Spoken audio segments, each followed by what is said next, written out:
Hello everyone, welcome again to Maths Guide. Today we are going to discuss a very important topic, that is ratio. In our daily life, we commonly use the word ratio while distributing the quantities, money and other things. This is a very important concept to understand as ratios are the mathematical expressions in which we compare two or more quantities. They can be calculated and written in several different ways.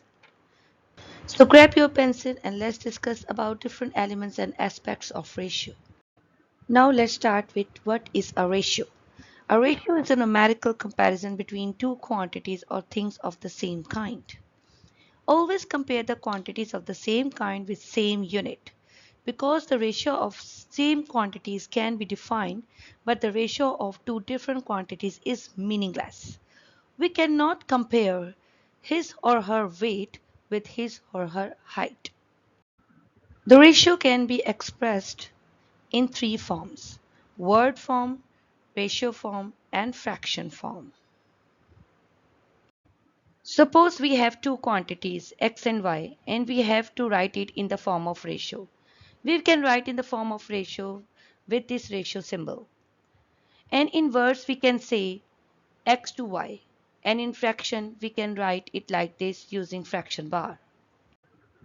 When we write two quantities separated by this ratio symbol in mathematics, the first element is known as antecedent and the second element is known as consequent. So antecedent is always the first element and consequent is always the second element. Now we will learn how to simplify the ratio. We know that the ratio is another form of common fractions. To reduce the given ratios into the lowest form, we divide each term of the ratio by the HCF, that is highest common factor of all the terms. Now our question is reduce the ratio to lowest term, and the ratio is 7 to 56. As the common factor or the highest common factor of 7 and 56 is 7, so we divide both terms by 7 and we get 1 to 8 as the lowest form of the ratio. Next question is 9 to 36 to 48. Now we have to find the HCF of 9, 36 and 48, and that is 3. Dividing 3 terms by 3, we get 3 to 12 to 16. That is the lowest form of the ratio. Now we will learn about relationship between ratio and fraction. A ratio is actually another form of fraction. How? The two elements of ratio are antecedent and consequent.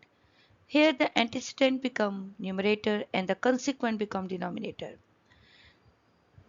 This is how we can convert any ratio to the fraction. One thing very important, that order of ratio always matter, that 3 to 5 ratio cannot be converted into 5 ratio 3. It is a big mistake because it only tells that the number which indicates how many times one quantity is greater than other. Just like we converted ratios to fractions, similarly fractions can also be converted to ratios, and this is called finding ratios of fraction. As you can see, we have two unlike fractions and we have to convert them into ratios. We have to make them like fractions by multiplying each fraction with the LCM. Taking the LCM of the denominators, we get 18.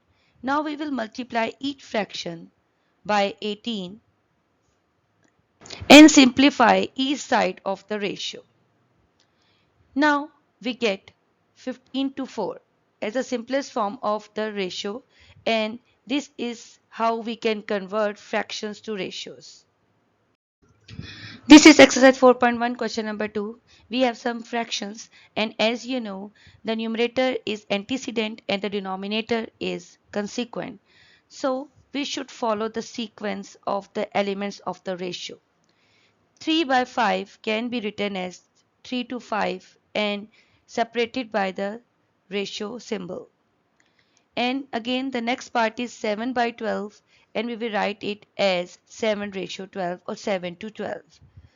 Look at this 5 and 6 part. Fifth part is x over x minus 1. Here x is antecedent and x minus 1 is consequent, and we can write it like this. And in sixth part, a minus b is antecedent and p plus q is consequent. We will write it like this, separated by the ratio symbol. This is exercise 4.1 question number 3. Now we have to express each ratio in fraction. The first ratio is 50 to 60. We will remove the zeros by dividing each element of the ratio by 10. We get 5 to 6, which can easily be converted to fraction like 5 by 6. Next ratio is 55 to 65. Converting it into fraction, then dividing it by 5 to find the lowest form of this fraction, which is 11 by 13. Next is 0.6 to 0.9. It is better to remove the decimal first. We can remove the decimal by multiplying each element by 10.